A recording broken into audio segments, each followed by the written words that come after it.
Hello, everyone, and welcome to another episode of The Secret Origins of Mint Condition. I am one of your hosts, James, and we are sheltered, huddling for warmth in Star Labs as we do a deep dive back in time to a classic, possibly forgotten, maybe remembered DC storyline. We are talking about DC's Final Night, and joining me in Star Labs is, of course, Joe. Thank you, James. I was thinking about huddling in the Batcave, but then the sinuses again. So I said, I'll go to Star Labs. And Chris. I was just going to say, hey, y'all, and leave it at that. But here's Joe throwing shade again. I don't know why he's starting all of this. Don't start nothing, won't be nothing, in the famous words of Jay from Men in Black. There you go. Yes. There you go. All right, cool. So, plus, Batcave must be really cold.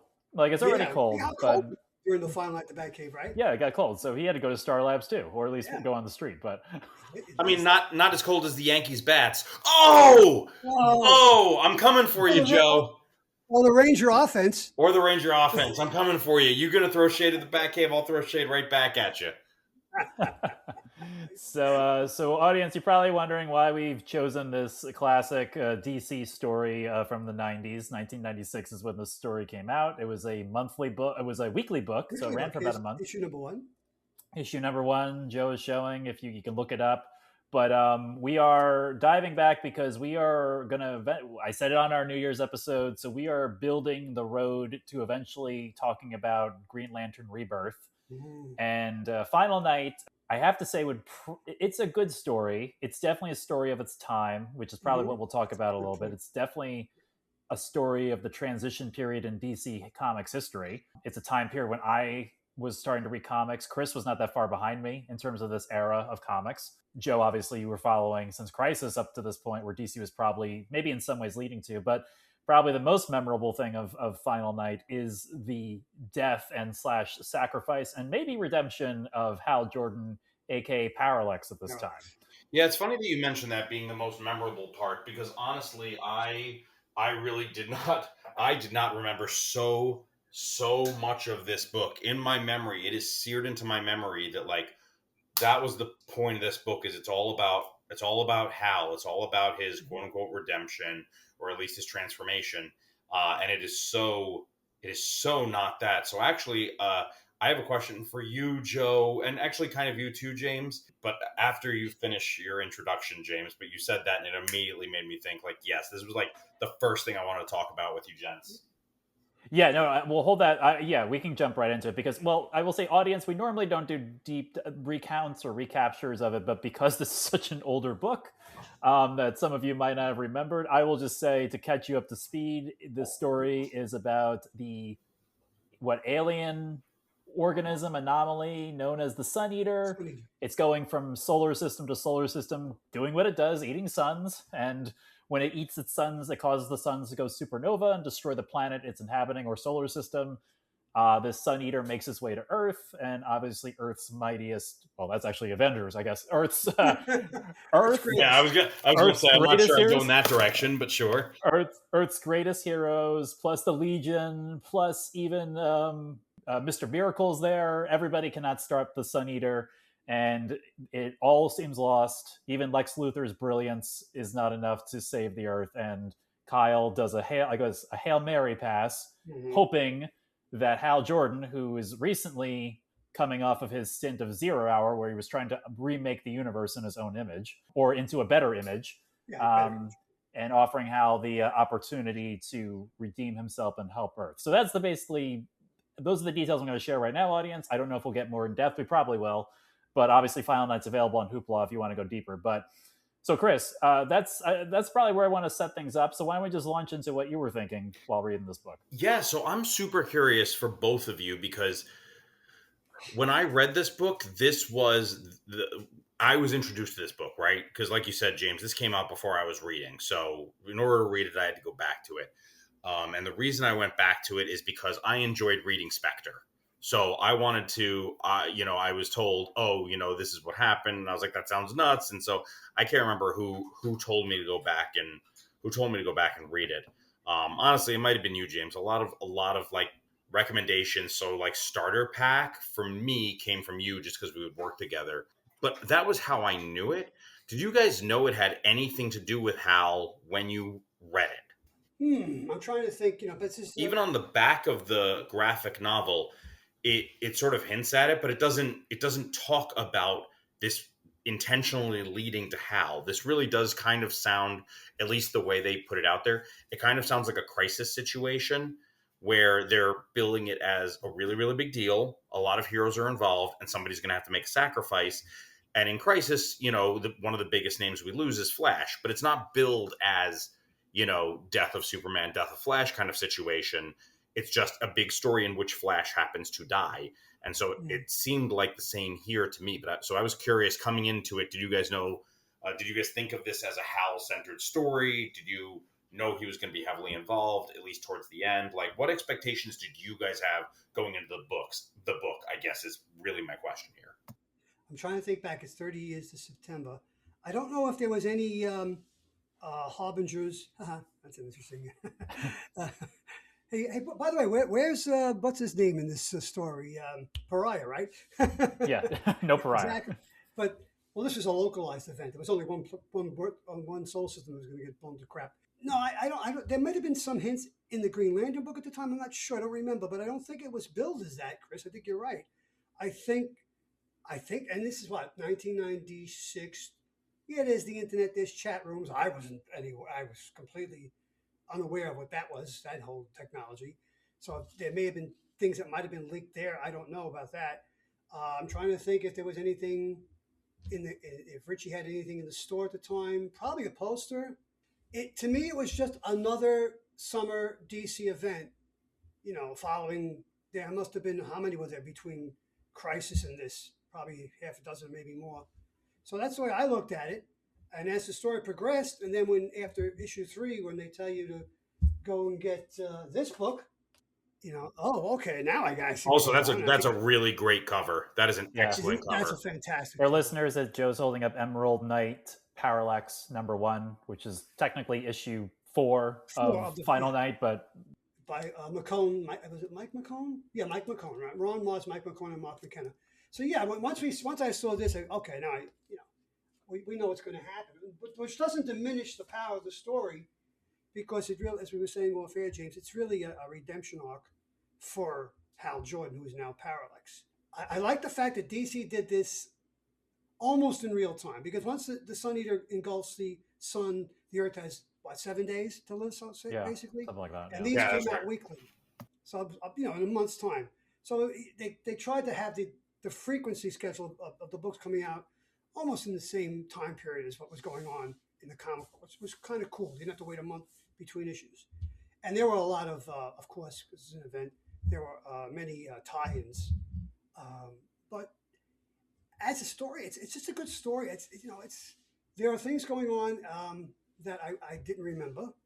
Like, for instance, Cyborg Superman, in his current incarnation, he buys the farm in this. I forgot that. There are characters, I said to James offline, that I forgot about. Tachyon and Centaurian and Dusk. She's kind of like the pariah of the story. She comes to Earth warning because New Tamaron had just been engulfed, right, by the Sun Eater. So all that stuff is going on. It's well illustrated by, I always have trouble saying the artist's name, but Stuart Immonen. I was going to go with Immonen or Immonen. Yeah, he's a good artist. He's a good artist. Yeah, no, he's solid. Very solid. So that's what I remember about it mostly. And reading it today, I enjoyed it. It's a fast read. I like that. Carl Kessel. It is. It's a lot faster than a lot of the other big DC events.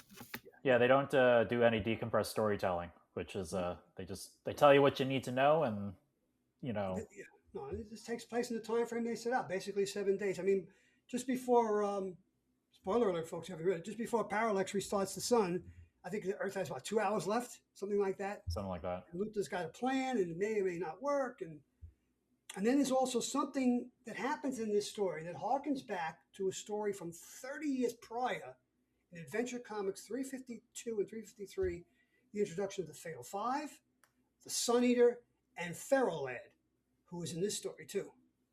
And Ferro Lad sacrifices himself in that original story by Shooter and Swan to save Superboy and to destroy the Sun Eater by carrying a bomb into it. So I completely forgot that Feral Lead was in this current story. It made me think of, I'll hold it up again, these two issues. Uh, Adventure Comics, what are those numbers? These are issues 252 and 253. And 252 has the distinction of being the first Feral Lad, not the first Feral Lad, the first Fatal Five and the first Sun Eater. And then Feral Lad sacrifices himself in 253. Save the solar system and to save Superboy. So yeah. So all that was, coming back to me today reading it. So that's my little, what I thought of it. But it's hard to remember back then if we had gotten any type of like warning of what was to come. I don't think so. Yeah, I can't remember. Obviously, I came to this later too. I think I might have come to this book because obviously I was the fan of the Spectre, the original Spectre, and I think maybe I came to it. I either came to it after reading Day of Judgment, or I came to it after reading Quiver, which is on our list of books in this, and because this is a pinnacle thing where that's what Kevin Smith draws upon is that scene. Again, spoilers on listen, there's gonna be spoilers about the whole book. 30 years old, is he? So yes, this is the scene that Kevin Smith uses to launch his Green Arrow run is when Hal is in Emerald Knight Parallax. He's going to the different people in his life who have importance, and we see him visit Oliver Queen's grave and say some words. And then Kevin Smith uses that as that Hal doesn't just visit the grave, he brings Oliver back from the dead as one of his final acts before he reignites the sun. So I may have come to it then as like, oh, this, because somebody, whoever in the store, maybe Richie, maybe Steve, maybe even you, Joe, when Quiver came out, because Quiver was a huge sensation. Big hit. And selling Batman at the time, Quiver. Yes, and someone was probably like, oh, well, this came from Final Night, and I might have picked it up then. And I always liked the older Hal Jordan also for some reason. I liked older Hal. Part of my reflecting on this, which I may speak of again and through when we get to Green Lantern Rebirth, is Joe, you can correct me if I'm wrong. It seems to me very revolutionary because Hal Jordan was like, I put him up there at least the time when he was Green Lantern. Like he was one of the icons, the pillars of the DC community. Like he was like the hero of heroes, the greatest Green Lantern of all. Founding member of the Justice League of America. Yeah.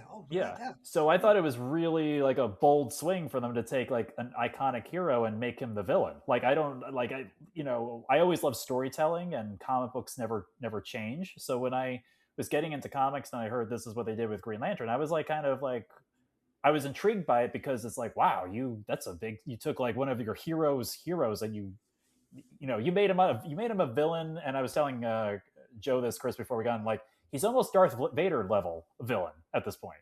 Like he killed like the entire Green Lantern Corps. Like he did some like horrible stuff, and he really did.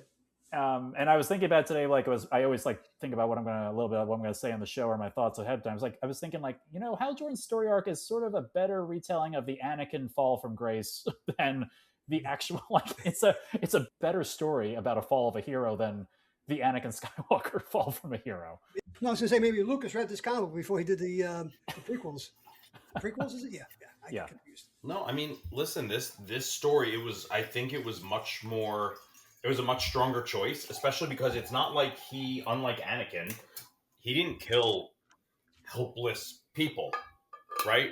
He goes and he kills warriors. Now, don't get me wrong, it's still an atrocity, right? Like, it's still a massacre and everything, but it's not like he's picking on defenseless people the way that Anakin does. It ends up being more interesting because it's also not like universally accepted, and that he is a hero, and I will give them the credit for this because I thought the writing was sort of better than I don't want to say better than I remember it because I don't remember it poorly, but I didn't remember it being so thoughtful with regards to everybody immediately forgiving him and Hal not really acknowledging, because Vader never acknowledges what he did. He never acknowledges it. He just makes a choice. Hal acknowledges, even though he still believes that, like, this is the person I've always been. I know I did the right thing and everything. He kind of comes around to the idea of like, okay, this isn't about being a hero. This is about being the person that I've been. And maybe it's not about good and evil. Maybe it's just that I've always been capable of both of these things. Like the duality of it was Mm, much more interesting from a writing standpoint. And I like that the note we end on is not he was a true hero. In the end, he was a true hero. That's not the note we end on in this book. The note we end on is Batman, right? Saying, I mhm. don't, I don't, what exactly did he say? I'm going to have to look this up. But he specifically says something about, like, I don't think he's a hero. I don't think he redeemed himself, but I can forgive him, or something along those lines, which we know comes up again multiple times later, that he still doesn't trust Hal. Like, Yeah, you did a thing that I can forgive you for the horrible thing that you did, but that doesn't mean that it's forgotten. It doesn't mean, this doesn't erase that. And I like that the story ends on that note of, like, it's not necessarily about redemption. In my mind, the way I read it, it's not necessarily about Hal Jordan and redemption. It's about the duality of and complications of being a person with that much power. I don't know. yeah. I don't know. Maybe I Chris, don't know if you guys read it differently, or no, I think here's Batman, last page. One shining moment doesn't redeem Parallax for what he did and tried to do. He admitted he hadn't changed, remember? Clark. People don't always notice when they change, Batman. I'll always think Hal died a hero. Too bad that isn't how he always lived. yeah, Which is like goes right to your point. What you that's said. that's and that's really interesting. And I really really like that, because it does get into some really gray territory. And I think it, for me, that kind of storytelling now, especially, I appreciate that kind of morally ambiguous storytelling now, because when I look at one of my highlights of 2025, now that we're in 2026, which, happy new year, you guys. um Yeah, thanks Now for that we're that. in 2026, looking back, 2025, one of my favorite things about 2025 was Andor. And in Andor, you have a bunch of people that do atrocious things in the name of good.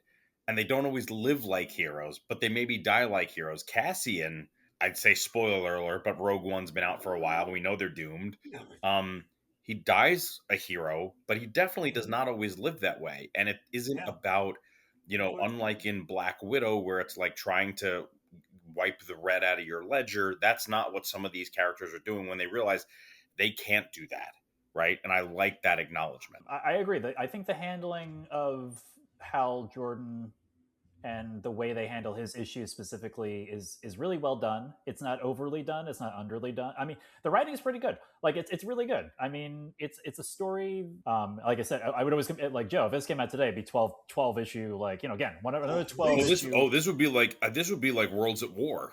Right. Yes. This would be three across all the books. Everybody, you'd have to buy across. for God, 3 months. yeah. So I had, right. That was three. That was only 3 months. They would have been, but it was across every. I had 2 comic boxes full of all of our Worlds at War. I don't know.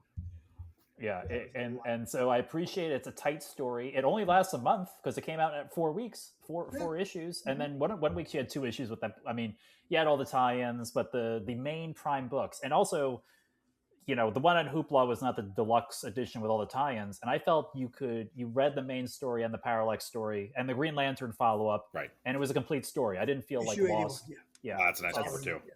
which is a beautiful the issue 81 of Green Lantern. I think they did, again, Chris, to your point, I think they did a really good job eulogizing and remembering Hal, but Yeah. at the same time, I guess no one forgave him there. No, Like no one. no. Well, I think Clark did to a certain Clark extent Clark because that's Clark did. his name. Yeah. Clark did, but I think what I don't know. My impression from the funeral thing. I know we're jumping all over the place, audience, but this is what you sign up for. We're going right to the end, but it's like I feel like in the Here's your funeral, trio. it was more honoring what Hal stood for as Green Lantern than honoring Hal maybe himself. Sure, sure. And Yes. and also I like it. It also, if I have to pick someone who's going to be more understanding, it's gonna be Superman, because he always sees the best in people. But also, how many people know what it's like to wield the kind of power that Hal does, right? Yeah, And he's one of the very, very few who understands what it's like to wield that power. And we know what happens to Clark when he loses everything. We've seen that Mhm. story, right? And whether or not he's aware that he could become that, I think Hal serves as a good cautionary tale for someone like Clark, right? So I think it's, I don't know, like the eulogizing. I'm with you. I think it's even if some of it like is a little bit some of the not discourse, that's not what I'm looking for. Some of the exposition is maybe a little bit wordy, but that feels like a byproduct not of the story, but of like we got a lot of ground to cover and we're trying to do it in a tight 30, right? So like I thought they and I think that bigger stories would do better to follow this model than Our Worlds at War, because I got to tell you that after Worlds at War, all of those parallel books, those little outgrowths from the story into different, I did not, none of them sold me on not a single one of them sold me on a new book, right? I didn't like, I bought that issue, but it's not like I started reading Young Justice. It's not like I started reading Batgirl. I didn't start reading books because of Our Worlds at War. Whereas I thought this was a good way to do it. You're asking for, I think, a reasonable investment of time and money. Mm-hmm. You're not, the story is not too long, and if you have to buy outside of where you normally buy, it's not asking for a ton. It's asking for two books which are tangentially related, so you might have an interest in them. So I could see myself buying this story and then go, I'll keep reading this book just in case. I think that's a really nice way to maybe get people to buy into other books from these crossover events. Yeah, it's 6 books in total. The 4 issues of the Final Night, the Parallax Emerald Knight, and the eulogy story. Yeah, in totally 1981. totally reasonable. Yeah. There were other spin-offs. There were other ancillary books, but this of all the events that DC has done in the last 30, 40 years, it's really contained in these 6 books. You don't need to read anything else. It's all here. Yeah. It's very well done. It's just And I was telling Joe, like, also, like, I feel like this is like the real, again, a few years before us, Chris, but it really, like, I feel like for us reading it, and I know Joe, obviously you were reading the whole time, so I can only compare it with what me and Chris were reading, but JLA book, the book called JLA, started by Grant Morrison, but then Mark Waid, that was like the through line through which we read the DC universe at the time when we were at the store. Like, those are the characters, that's the team, and I feel like that kind of, this book reminds me of that. It's the team is there. Yeah. They may not be. Yeah, for The only sure. one who doesn't make an appearance is John Jones, I guess, in this book. I didn't see him. I didn't see the Martian Manhunter No. make an appearance in this book. he's in the back. Well, he's in the eulogy issue. He's in the back. Is he in the He is. Usually issue? Okay. Yes. I was very proud the Usually issue had Swamp Thing in it, and he played a big role. Yes. I was Yeah. like, Swamp Thing had a big role in that the last couple of pages there, right? The last page, yeah. very clever writing. Also, when him and Constantine bump into each other, and like, what are you doing here? I do like that. Yeah. Love the nod, but yeah, I really like. Aside from like, I just enjoyed reading this because it just took me back to the time in which I was really reading DC. Like, Right. I was collecting individual issues and stuff, and I'm like, this was the tone of the storylines, and to what Joe and I were speaking about before we turned the mics on is, Joe was talking about this is a big period of transition. Like, they killed Hal, they killed Ollie, they killed Barry. Right. Superman has died and come back. John Stewart couldn't walk. Guy Gardner's not Green Lantern. Yeah. Donna Troy doesn't have her powers. I mean, Right. this is like Yeah. There's a lot going on. they were building that momentum to create the legacy characters. That was where they were going until they started reversing things for good or for bad when they started bringing Barry back. Right. Obviously, we're leading to when Hal comes back, and I bet it's a very interesting time. Well, but also so for a while after that too, Hal doesn't come back as Green Lantern, and he doesn't come back in a way that feels cheap, right? He comes back in a way that absolutely makes sense and makes sense with his character too, given like that by the end of Final Night, he's not in a place where he's like, I've made a mistake. I was wrong to do those things in the first place. That's not where his head's at. So him becoming the Spirit of Vengeance makes a ton of sense, right? So like I think it's one of the best done resurrections of a character, because it's a transition that makes sense to me. It does not, to me, it does not feel like a cop out. Like, oh, of course they found a way to bring Hal back. Like, don't get me wrong, I am glad they brought Superman back, but like I don't know that I would call it particularly creative or thoughtful the way they did it. As opposed to, and even Barry, for the longest time, Barry was one of the very few that wasn't going to come back, and then he did. And the way he came back, I, again, do not think was particularly like, oh, this was really creative and it works for me. It was kind of like, I'm with Keith. Wally is my guy. Wally's always been my Flash. And I just love the character. I think he's much more interesting than Barry. That's my opinion. The only real experience I had with Barry out that I enjoyed at in that time frame with Wally was JLA Year One, which Steve recently posted in Discord. Oh yeah, I that was was like, I'm cool. Yes. confident that's Year One, but I rambled for a bit before getting there. But Wow. I'm proud of myself. You got there just before I did. I didn't bother posting because you posted. You got there before me Yeah, because I yeah. knew No, it was fun. I reread JLA Year One. I don't know how many times. It was one of my favorite It's books a to great read. story. Beautifully Yeah, written. a lot of fun, and that was Barry, right? So outside of that, there weren't a ton of Barry stories that I found particularly compelling. And don't get me wrong, there are some out there that are just I'm saying at the time. But anyway, I ramble. I think the way they bring Hal back makes a lot of sense in that universe, and they don't bring him back to his old stomping grounds either. So it's not like he was Green Lantern but comes back as Warrior, right? He doesn't come back as some other. He's not Green Lantern, but he's kind of like Green Lantern, but it's none of that. He's in a completely different on a completely different plane now, right? It would kind of be like if not that this would happen, right? But it'd kind of be like if I don't know, if Superboy died and then he came back as Swamp Thing. Like he's in a completely different arena. So like Mm, if you can get me there with the storytelling, I'm with you. And I do think they get me there with the storytelling with Hal Jordan. yeah. Yeah, I agree. I mean, who knows? I mean, I know the death of Superman when he died, they knew he were bringing him back in a year. Yeah. Well, I don't know if everything that happened with Hal was as like when they did Final Night, if they knew they were doing Day of Judgment and then making him Spectre. But if they did, great, because that's a well planned story arc. I'm very impressed with the journey Hal goes on. If they didn't, also well done story playing of when people writers know like, okay, we could do this and then this could happen. And because I don't know if when Hal was the Spectre and Kevin Smith was doing Quiver, if they knew they were going to do Green Lantern Rebirth. I mean, because I don't know where Jeff Johns was with the stories at that point, if he was even well, contemplating that I don't all even of think this could John's. lead to Yeah. Green Lantern Rebirth. No, I don't know if he was even writing for DC at this time in the mid '96 or so. But yeah, I mean, you had. I used to look forward to Green Arrow, Flash, Green Lantern because those were the legacy characters. And as far as I was concerned, Barry, Ollie, Hal were gone. Well, Hal was Inspector, beautifully illustrated by Ryan Sook. By the way, it's the first time I saw his artwork. You guys, Oh yeah, was that book? But was a beautifully run book. It's beautiful. too bad they haven't collected that series into. They really should. Yeah, But I was fine if those three characters didn't come back. I was fine with it. I really yeah. was. And I really And like Kyle. Kyle was Kyle's a great. great Green Lantern. I loved Kyle as a Green Lantern. I didn't I found that I didn't end up like missing him when he was gone, but I loved him while I was reading him. He's coming back, by the way. I just saw about what is it called? The next. I don't know what the next thing is. DC's calling. Is it next wave or next something? It's next something. But um, Kyle's going to be taking over the Green Lantern book for a while, and Hal's Okay. going to be pushed to the side just a bit.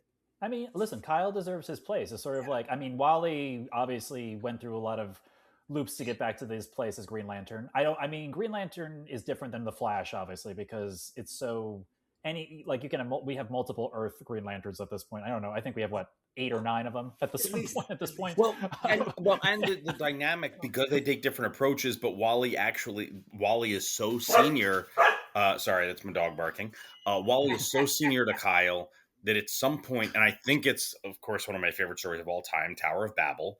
Or is it just called Babel? It's just called Babel, isn't it? I think it's Tower of Babel. It is Tower I of think, Babel. I think so. Yeah. It's in Tower of Babel when, like, Great. as they're debating Batman's contingency plans, right? That Kyle starts to say, not for nothing, but maybe if we had that kind of thinking, then Coast City and Flash runs right up to him and says, "Do not bring Hal Jordan into this." And Kyle goes, "You're right. That was I shouldn't have done that. I'm sorry."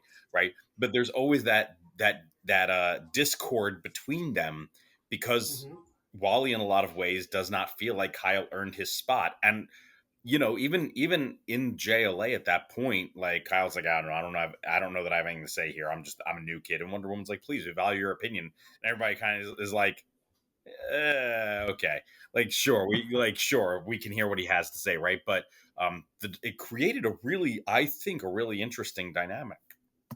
Yeah. Well, we even had that with Kyle at the eulogy. He's like, I don't know what I'm going to say. Yeah. We're not supposed to be going to say something. Yeah, just because he's a Green Lantern, and also, but it takes a fresh perspective to go out and bring Hal in. Somebody who doesn't have. It's interesting to say, given that they tried to kill each other, but like doesn't have a ton of history with Hal. If anything, like Alan Scott could have said more, which he did. He said some things, but Alan Scott is sort of present rather than doing stuff, but sure. Joe, what happened to Jon Stewart that he was in like the hospital and lost the ability to walk? I don't remember. Okay. That was from Cyborg Superman, wasn't it? Was that from? I thought it was the damage done by Cyborg Superman that did that, and then he creates. Okay. And then I know the reason he can't walk is he creates that block in his legs or in his spine through guilt. He creates that block with his ring. Oh. Okay, all right. I forgot that block. The block that he creates with his ring might be something they just invented later. I can't remember if they're writing it. Now I'm gonna have to think about it. I can't remember exactly where it is that it's like revealed. That like I think it's when Kyle is becoming Ion. That Kyle can see the block he's created with his power ring over his guilt. Oh, okay. All right, good. I did not remember that. And then what was the other? Why is Alan Scott turned young again at this time? He's imbued with the Star Heart at this point. Oh, okay. Yeah. Which was created by. I wish Keith was here. So we got the flu. Get better, Keith. But he could tell us exactly what happened there. But yeah, he even mentions it. I think in the. He does mention something about the Star Heart. I just don't remember like why Alan Scott. Like I know at some point all of the JSA members got reverted to being like he's younger than his children in this story right now. He's younger than Todd and Jenny Lynn. Isn't this the first time we meet Jade?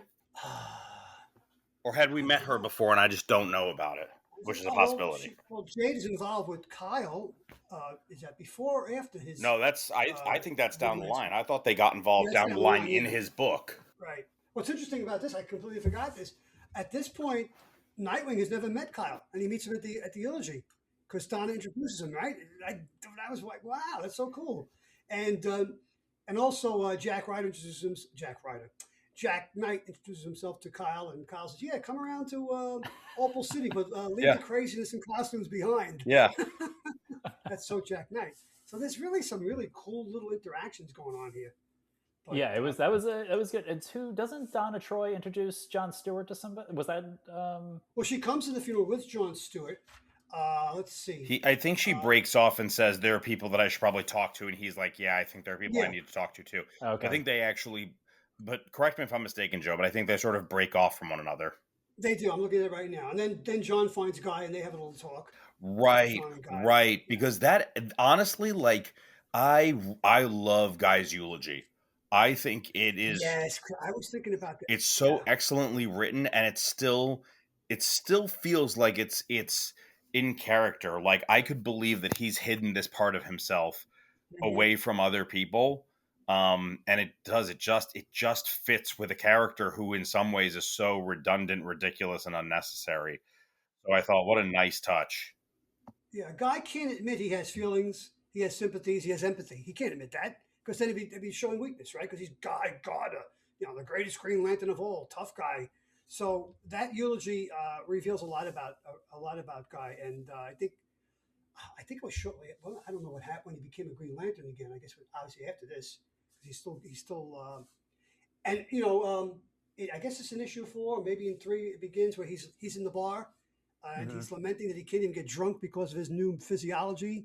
That was right. Cool. There are some very cool moments with Guy Gardner in this story. Yeah, really. Yeah. Him and Hal talking in the Parallax was a good conversation too between the two of them. Very much so. Yeah. I think this had turned me into a fan of Guy because before that I just thought he was just a dumb jerk, a jock turned. Well, he was. Yeah, he was. Yeah, but this we get to see a different side of him, and it's nice. It's nice to see that. I mean, he might not get it back until Green Lantern Rebirth, because I thought all the Green Lanterns come back when Hal comes back, when he restarts the power battery. That's right, because exactly. Yeah. Again, spoilers, audience, for a book that we're eventually going to cover, but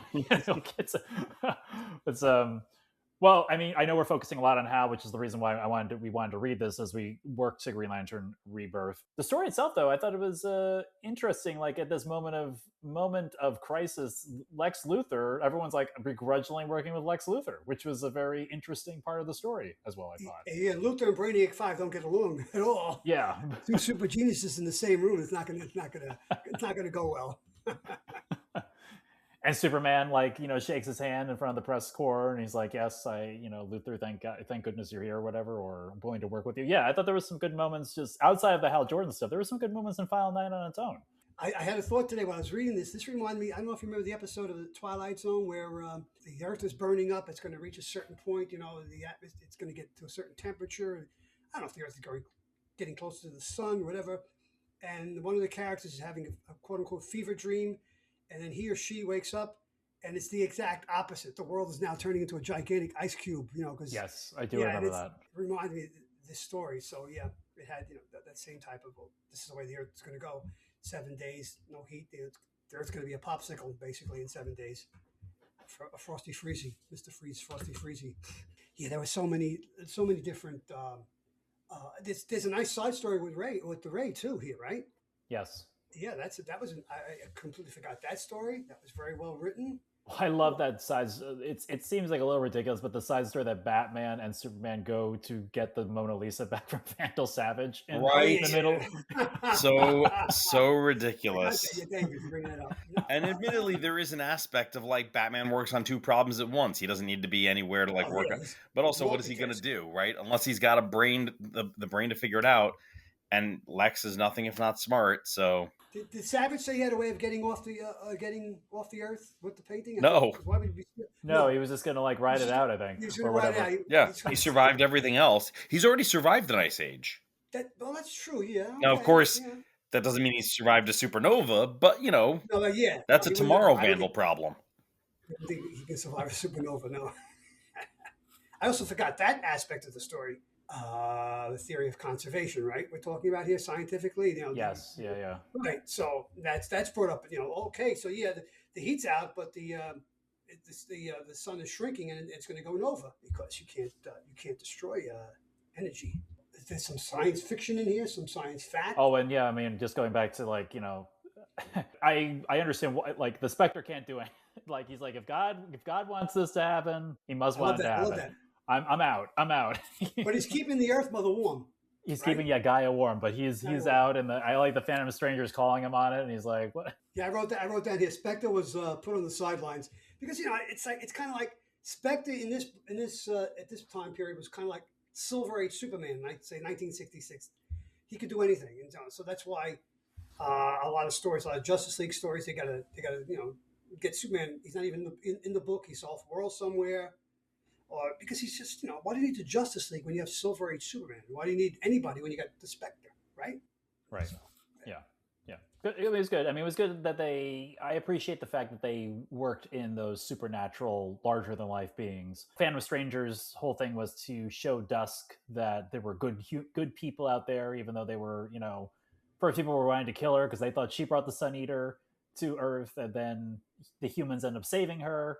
Yeah, I forgot that too. I remember that they went after her because they blamed her, but I forgot that we got to get you to a place where you can warm up. A shelter where you can warm up. Yeah. There's even a sighting of Deadman in this. He's even hovering around a couple of times. Yeah, so he's everybody pops up. It's good. I mean, like I said, even Mr. Miracle and Big Barda shows up, and Captain Atom shows up. I mean, they Tachyon, yeah. We forgot about him. Centaurian. Who else? Fire, but not ice.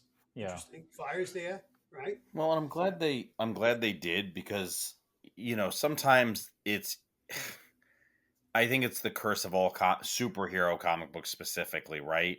Is this idea that you have a world-ending event, but if this one person shows up, it's easy to deal with, so that person just doesn't show up. But it's like, this is threatening the world. Why doesn't that person show up? Where are they, right? So it makes sense that we get to see everybody, and I understand why it is that you take Superman out of the picture by, taking the sun away, and so he does exactly what Superman would do, which is rather than conserve his powers for a big push, he just keeps using his power every moment he has them to save as many lives as he can until he does. He's incapable of doing it. Right. I think in the tie-in issue in Superman there was 4 Superman comics at the time.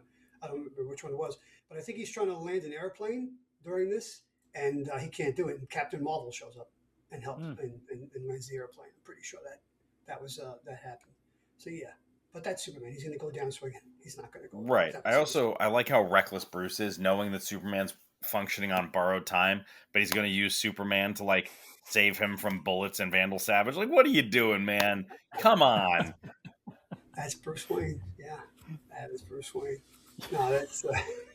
I also like they do the whole thing, the Legion thing, where like wouldn't you know if this happened? I think they had that conversation, right? Like They did. Yeah, They did. They Yeah. said it a lot. Yeah. It's always been theorized that well, this is the 20th century. The 20th century was a lot of records from the 20th century were lost and didn't make it to the 30th century. They knew about Superboy, and of course that all changes when Byrne comes along and gets rid of Superboy. But now that's back in the picture. So yeah, there was always like, this is that period in Earth history, when the records were destroyed for some reason. We didn't know about it. So like, okay, all right. It's just a way of just so they don't know everything. Well, and I appreciate that for as unflappable as Brainiac 13 usually is, he has to keep correcting Luthor when Luthor is like, since I know more than he does about this particular technology in this particular time. Like, I appreciate the constant correction.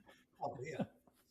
Luthor's got such, and then they've got to put somebody in Dusk's spaceship at the end to try to get those satellites to work.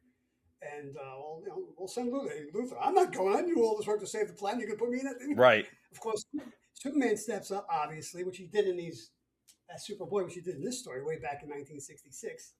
But it's Ferro Lad who clocks him in that story, takes the bomb, and it's Ferro Lad who gets into the ship and takes off. But he's saved by Parallax. Yes, very cool way he's like Parallax appearing much like the Spectre has before, like holding Farrelad in his palm of his hand, like yeah, that's right. Yeah, Spectre-like, which is a kind of like a foreshadowing to the character he's going to eventually become, right? Yeah. I didn't realize. I guess it's been so long since I've read. Obviously, when Hal like does what he does and destroys the core, and I haven't read Zero Hour in a while, but I forgot like he like you said, he basically has omnipotent godlike powers at this point. Yeah. Oh yeah. Yeah. I mean, he's probably one of the most powerful beings in the universe at this moment, or close to it. I would think so. Yeah. Well, and he does exactly what he does not exactly, but he does what he does in Kingdom Come, right? Which is Earth is too small for him now. So he removes himself from the planet. He's no longer amongst the people. And in the case of Kingdom Come, he's set up his little twinkling emerald city in the sky to protect against alien threats. But like, he's removed himself from the human race, and that's exactly what Parallax does too, right? That we end up finding him at the what wall? The source wall. The source wall. The source wall. Yeah. It was good, and it was sort of like, I guess he might have been ready for this also, because I mean, it's comic books, it's writing, but Kyle finds him the moment after he's basically gotten rid of the last person who was responsible for the death of Coast City.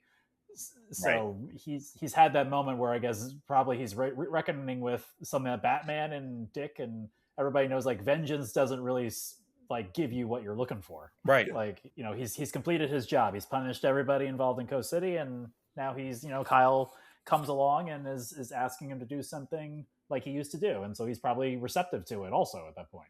He even says, "I know they sent you." He goes, "No, they didn't send me. I came on my own accord," and I like that. That was a very good, a good beat in the story that Kyle would do that, because it shows much more of his character, how he's growing into. He's becoming Green Lantern at this point. He knows what he has to do, while everybody's back on Earth scurrying around trying to figure out what to do. I think I know one guy that may be able to help us. I'm going to go find him.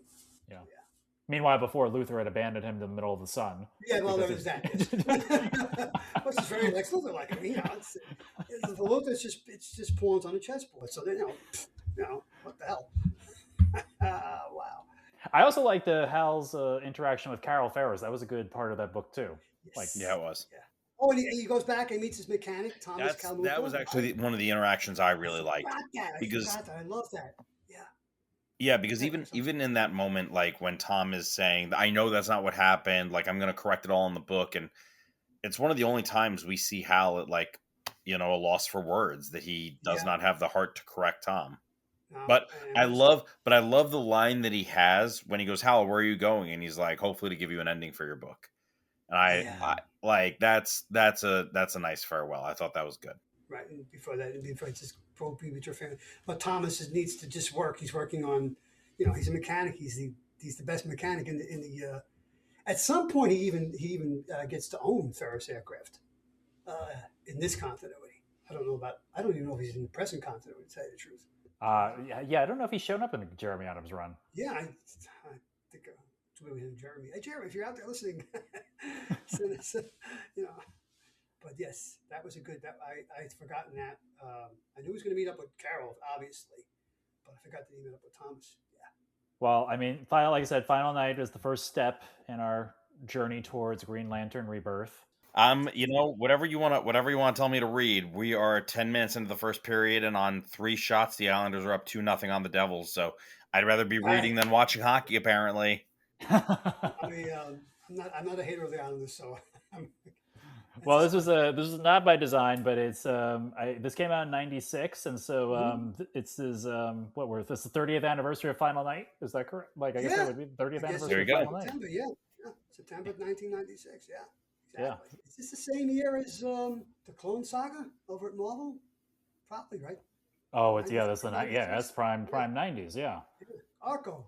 So if you're out there, just let us know, please. I don't. Yeah, I did. Arco, I know, doesn't have kind things to say about the Clone.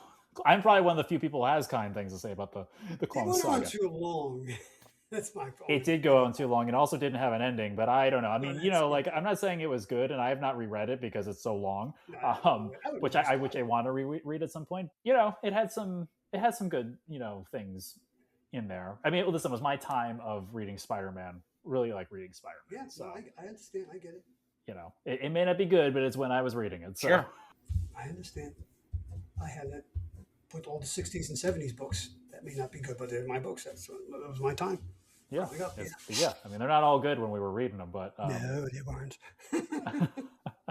I mean, a lot of the stuff we read in the '90s, though, past after this was good. Like I said, in the Batman Year One episode we did, I started reading Batman with oh my god, why am I blocking? No Man's Land. That's what I was reading. Wow, that's a hell of an introduction, man. Oof. Man, and then after No Man's Land was that Bruce Wayne Murderer. Yeah, which was okay. And then I think after Bruce Wayne Murderer, we got Hush. I think. No, Hush was before Murderer, wasn't it? No, I think Hush was the wrap up after Murderer. Like they were wrapping up Bruce Wayne Murderer, and I think Hush came after that. Okay. So it was a good run. I mean, it was the '90s take the rap, for foil covers, die cut covers, bag, epaulets and on uniforms and lots of leather. But there's really some good stuff going on. I think there's more. I think there's better things going on in DC in the '90s than at Marvel. But there's great stuff. Well, Marvel also started struggling with they got a strong start to their Ultimates line, but then they started struggling with the start of Ultimates and right. Yeah. Or am I thinking a little bit later? Well, the '90s I think is when they were actually almost going bankrupt and were out of business. Yes, well, '95 Marvel was bankrupt. I'm sorry. I thought we were talking about during Hush and whatnot. They came close to being absorbed by Warner Brothers DC. Yeah, Warner Brothers was going to buy Marvel Comics. Yeah, that's crazy. The last thing I want to say, Joe, because I know you read it, Chris. I don't think you probably picked this up. You didn't read Batman Deadpool, did you? The one shot that came out. No, I haven't gotten around to that one yet. Joe, I don't know if you remember. The one thing I'll say about this, with going back to Parallax, is I don't know if you remember. There's a side story with Rocket Raccoon and the Green Lantern, where the Green Lantern Corps takes on Rocket, and Hal Jordan joins the Guardians of the Galaxy.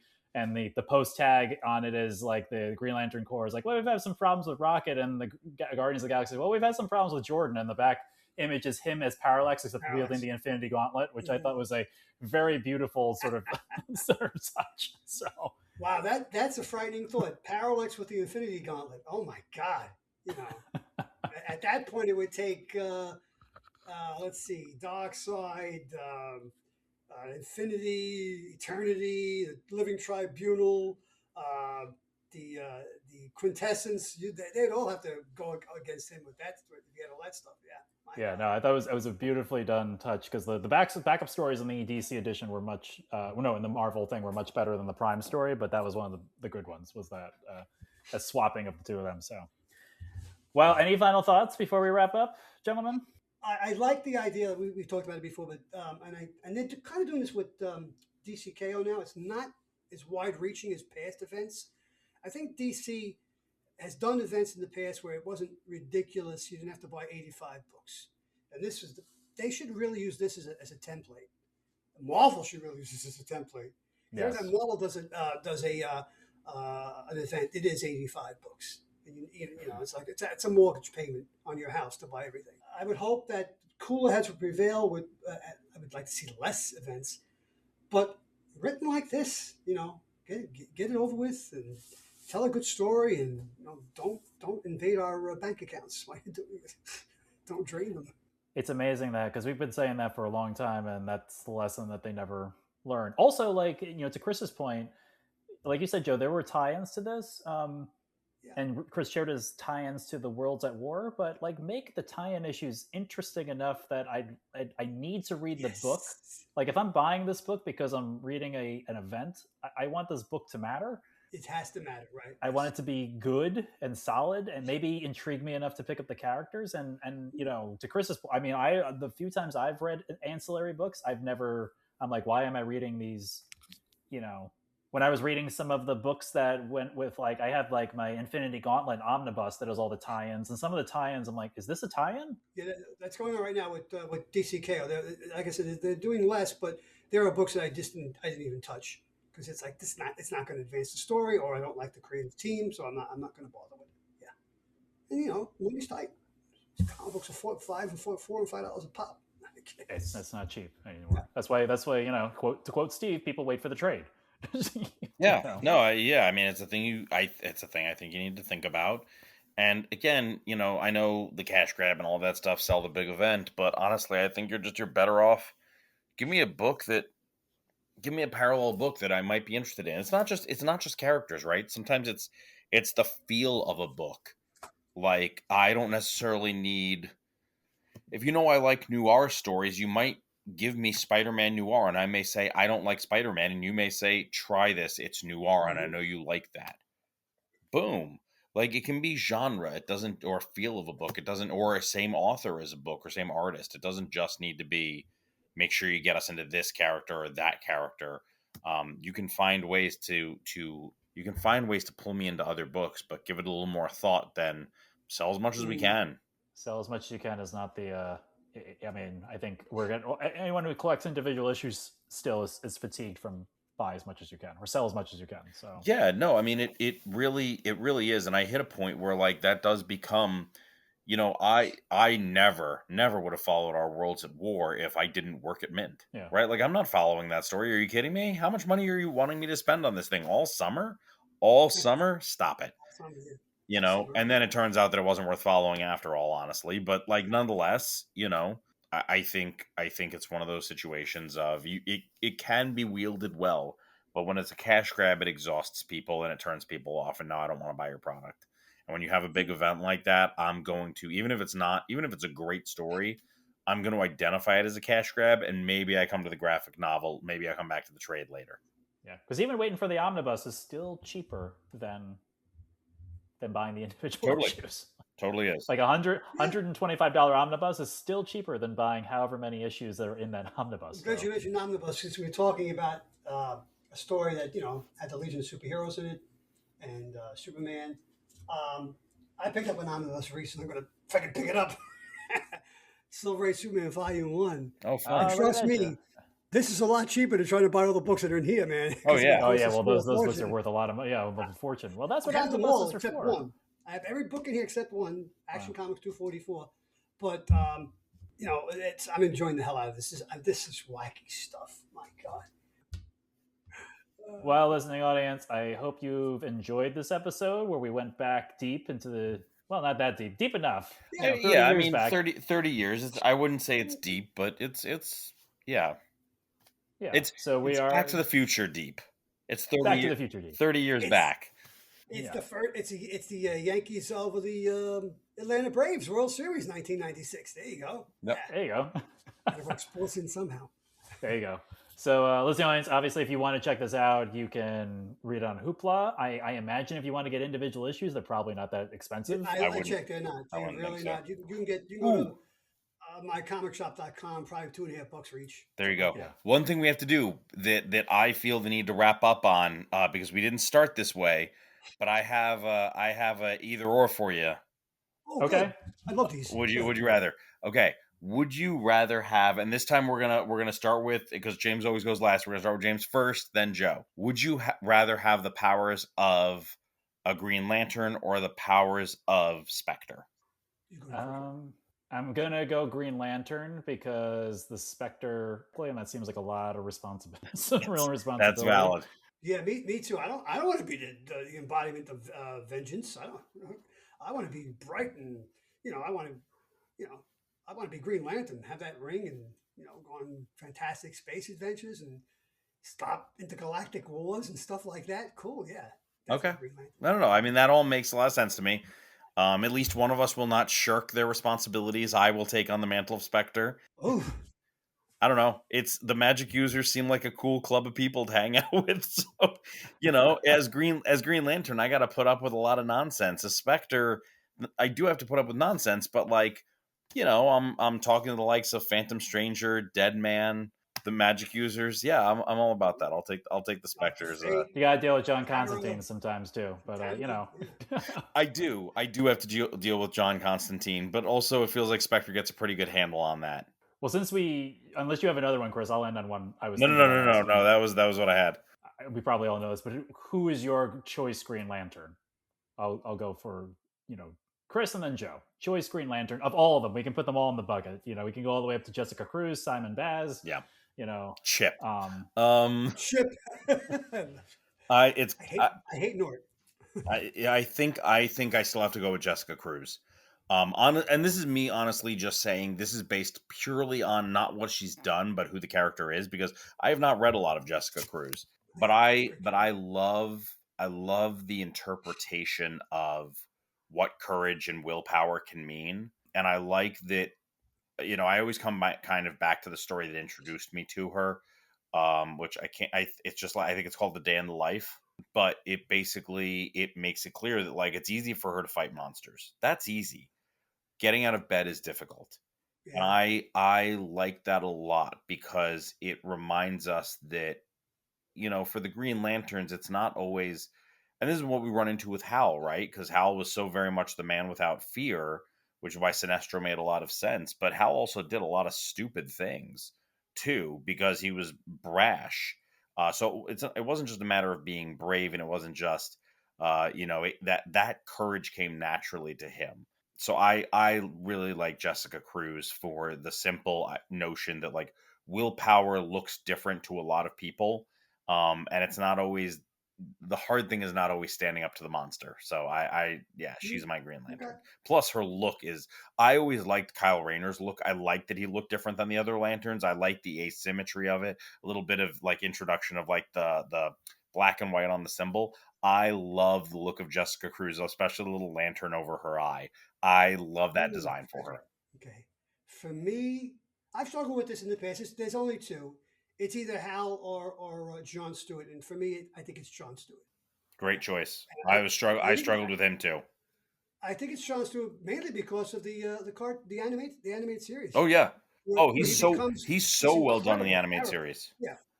He's an ex-Marine. He's an architect, and he makes the coolest constructs with his ring because he has that mind. Hal's a boxing glove. John is a tractor trailer if need be, or a